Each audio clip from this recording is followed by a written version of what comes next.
এবার দেখবেন expel dual action অ্যারোসলের সৌজন্যে ডেঙ্গু পরিস্থিতি।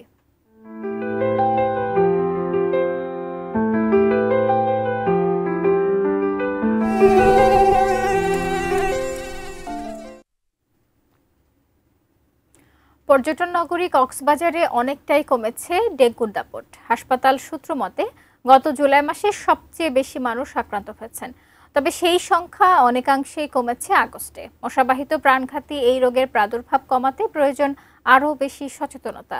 কামরুল হাসানের ক্যামেরায় বিস্তারিত জানাচ্ছেন কক্সবাজার প্রতিনিধি অর্পণ বড়ুয়া। 250 শয্যা বিশিষ্ট কক্সবাজার সদর হাসপাতালে সারা বছরই থাকে রোগীর চাপ, এতটাই বেশি যে মেঝেতে অবস্থান নিয়ে চিকিৎসা নিতে হয় শত শত রোগীকে। তবে চলতি মাসে ডেঙ্গু আক্রান্তের সংখ্যা কমে আসায় কিছুটা স্বস্তি ফিরে এসেছে। ডেঙ্গু হওয়ার পরে ফেসলাফে জ্বালাপোড়ার সমস্যা আর বুকে ব্যথা, সিনাই ব্যথা, তার কারণে আমরা আলীকদম থেকে রেফার করে এখানে পৌঁছেছি। আলীকদম উপজেলা থেকে রেফারপ্রাপ্ত ডেঙ্গু রোগী, তো ওইখানেও এখানে আসার পর থেকে দেখতেছি মোটামুটি চিকিৎসা থাকলেও। হাসপাতাল সূত্র জানিয়েছে আগস্টে জেলায় ডেঙ্গু জ্বরে আক্রান্ত হয়েছেন 195 জন। এদের বেশিরভাগই হাসপাতালে চিকিৎসা নিয়েছেন।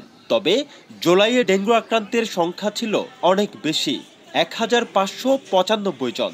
তাদের মধ্যে স্থানীয় বাসিন্দা ছিলেন 313 জন, রোহিঙ্গা 1282 জন। কিন্তু সদর হাসপাতাল এখানে কাউন্সিলর আছে, আমাদের পেডিয়াট্রিক কাউন্সিলর আছে, পেডিয়াট্রিক আমাদের এসি প্রফেসর আছে, ওনারা কিন্তু প্রশিক্ষণপ্রাপ্ত এবং আমাদের সময়ে সময়ে সরকার থেকে একটা আমাদের অনলাইন প্রশিক্ষণ হয়ে থাকে, যেখানে আমরাও থাকি, সহকারী থাকে, কাউন্সিলর থাকে, মানে হাল নাগাদকৃত চিকিৎসা ব্যবস্থাপনা সবসময় আমাদের একটা দিয়ে থাকে, সেই অনুযায়ী করা হয়। বছরের জানুয়ারি থেকে এ পর্যন্ত জেলায় ডেঙ্গু ও চিকুনগুনিয়ায় আক্রান্ত হয়েছেন মোট 4934 জন, যার মধ্যে স্থানীয় 752 এবং রোহিঙ্গা 4182 জন।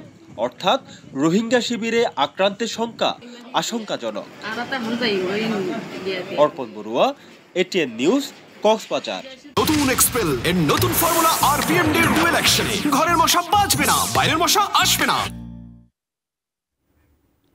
ডেঙ্গু, চিকুনগুনিয়া সহ মশাবাহিত বিভিন্ন ভয়াবহ রোগের প্রাদুর্ভাব বেড়েই চলেছে। নিজেকেও পরিবারের সবাইকে মশা থেকে সম্পূর্ণ সুরক্ষিত রাখতে ঘরে ব্যবহার করুন এক্সপেল ন্যাচারাল অ্যারোসল, আর বাইরে গেলে সাথে রাখুন এক্সপেল ন্যাচারাল মসকিটো রিপেলেন্ট, যা সরাসরি ত্বকে ব্যবহার করা যায়।